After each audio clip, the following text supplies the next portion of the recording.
211 people were flying over the open ocean when every radio on the plane went dead. No signal. No help. No hope. Then, through pure static, a small voice broke through. A 10-year-old girl.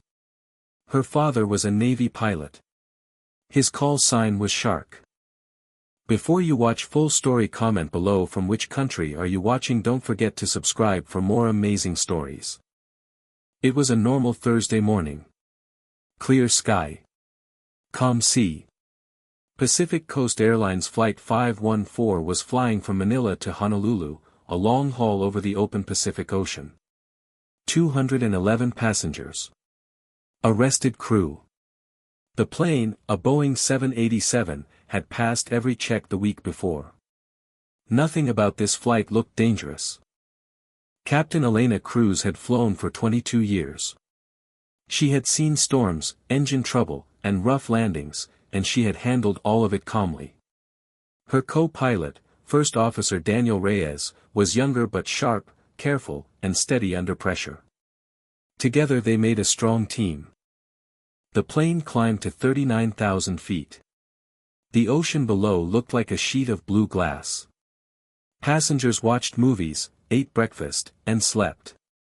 It was, in every way, a boring flight. And boring is exactly what pilots hope for. In seat 34F, near the back of the plane, sat a girl named Nora Bell. She was small for 10 years old, with short curly hair and a worn backpack at her feet. She was flying alone to stay with her uncle in Hawaii while her father, a Navy pilot, was away on deployment. Her father's call sign was Shark. He flew long patrol missions over the ocean, searching for ships and submarines that others could not find. Before Nora left for the airport, her father had knelt down and looked her in the eyes. "You remember what I taught you?" he asked. "The frequencies. The words. All of it?" Nora nodded. "I remember, Dad." He had smiled, but his eyes looked worried, the way they always did before a long trip. "Good girl. You probably won't ever need it. But if you do, don't be scared. Just do exactly what we practiced." For 3 years, her father had taught her about emergency radios. Not as a scary lesson, but as a game they played on weekends. He would set up an old radio in the garage and let her practice calling out distress signals, saying the right words in the right order, staying calm even when her voice shook. "Someone is always listening," he told her. "You just have to speak clearly enough for them to hear you." Nora never thought she would actually use any of it. She just liked the time with her father. She liked feeling like she understood a small piece of his world. 2 hours into the flight, everything was still calm.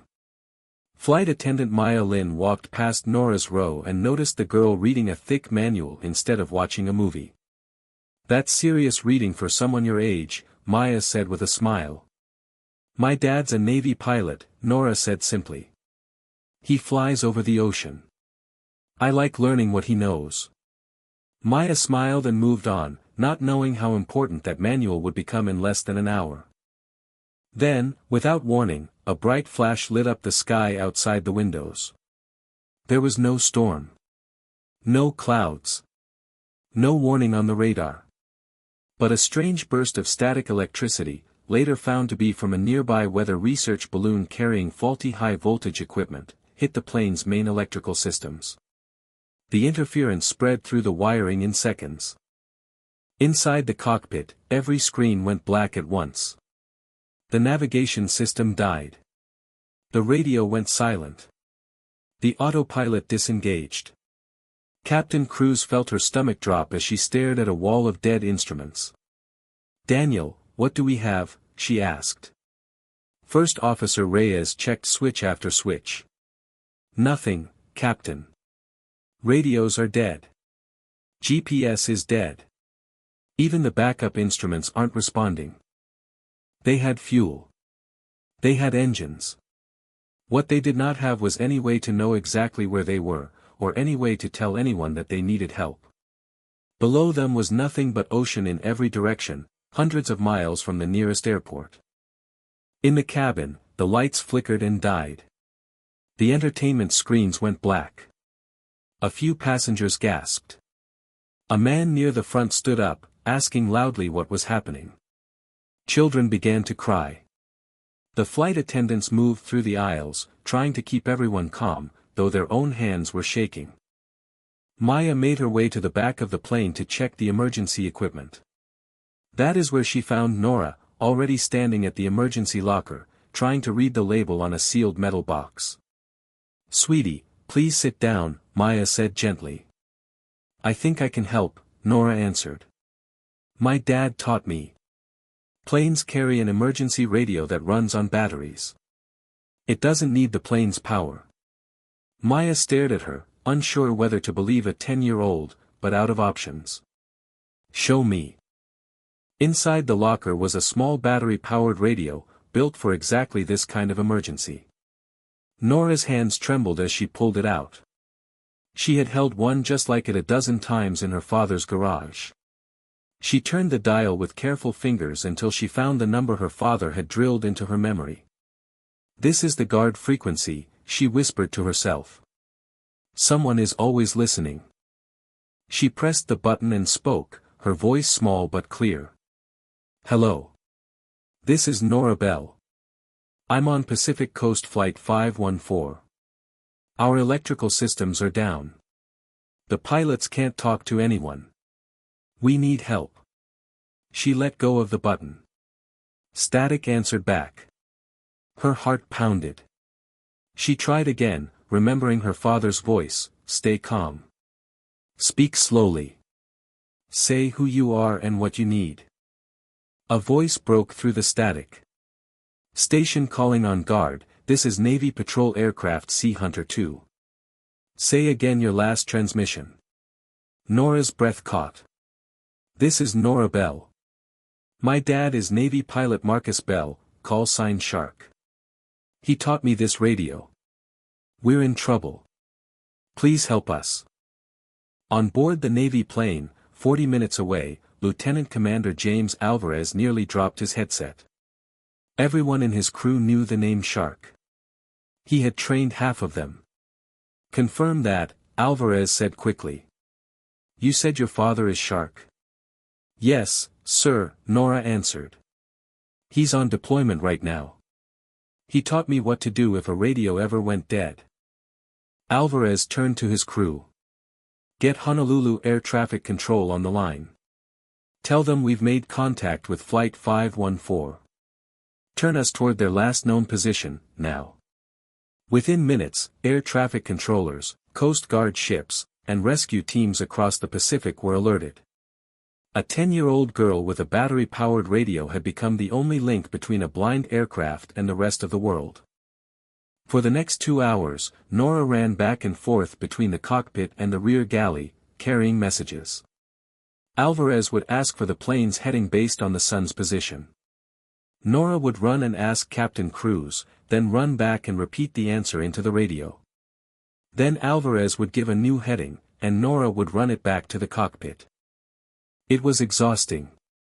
Her legs ached. Her voice grew hoarse. But she did not stop. "My dad taught me," she kept telling anyone who offered to take over. "I know what to do." Passengers watched in stunned silence as word spread about what the girl in seat 34F was doing. An old man near the front, a retired mechanic, made his way to the back to see her for himself. "You're doing something I've never seen in my life," he told her. Most grown adults would freeze. Nora just shook her head. "I'm not doing anything special. I'm just saying what my dad told me to say." As the plane approached the coast, the radio's battery began to drop. 20%. 15%.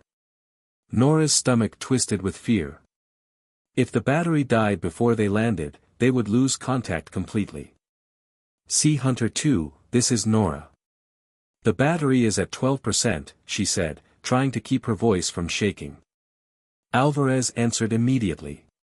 "You're almost there, Nora. 15 more minutes. Just 15 more." Two Coast Guard helicopters and a Navy escort plane guided Flight 514 toward Honolulu using hand signals and light signals visible from the cockpit windows, since the plane's own instruments were still dead. Captain Cruz flew by sight alone, watching the horizon, trusting the aircraft beside her. With the battery at 3%, Nora gave the final message. Captain says she can see the runway. The escort plane is guiding her down. Then the radio died completely in her hands. She held it close to her chest and ran to a window to watch. The 787 came down low over the water, engine steady, wheels finally touching solid ground with a hard but controlled bump. The cabin erupted into cheers, crying, and applause. 211 passengers were safe. When the plane came to a stop, emergency crews surrounded it on the runway. News helicopters circled above, broadcasting the landing live. Inside, Captain Cruz walked straight to the back of the plane and knelt in front of Nora, who was sitting quietly, still holding the dead radio. "You saved this entire plane," Cruz said, her voice breaking. "I've flown for 22 years and I have never seen anything like what you just did." Passengers lined up to thank her, one after another. A young mother holding a baby stopped and simply said, "My daughter gets to grow up because of you." An old man saluted her the way soldiers salute an officer. Nora hugged each of them, too tired to say much, her voice completely gone from hours of talking. Investigators later confirmed the cause: a faulty research balloon carrying high-voltage testing equipment had drifted into the flight path, releasing a strong electrical discharge that knocked out the plane's systems. It was an accident, not an attack, but a dangerous one that could have ended very differently. Word of what Nora did spread around the world within a day. News channels called her the girl who flew the plane home without ever touching the controls. Aviation schools began teaching her story as an example of calm thinking under pressure. Airlines reviewed their emergency radio training after realizing how much depended on one child remembering what she had been taught. 3 weeks later, Nora's father returned early from deployment. When he stepped off the plane in Honolulu, Nora ran across the terminal and threw her arms around him. "I did exactly what you taught me," she said into his shoulder. He held her tightly, unable to speak for a moment. "I know," he finally said. "I heard the whole thing. Every word." He knelt down so they were eye to eye. "You know what the most important lesson was, Nora? It wasn't the frequencies or the switches. It was this: someone is always listening, if you're brave enough to speak." Nora smiled and touched the small radio she had kept in her backpack, the one that had gone silent over the ocean but had already said everything it needed to say. Today, Nora keeps that radio on a shelf in her room, next to a photo of her father in his flight suit. She still practices with him on weekends, learning new frequencies, new protocols, new ways to be ready. Not because she expects to need them again, but because her father taught her that knowledge, once learned, never really leaves you. It waits quietly, ready, until the moment someone needs to hear your voice.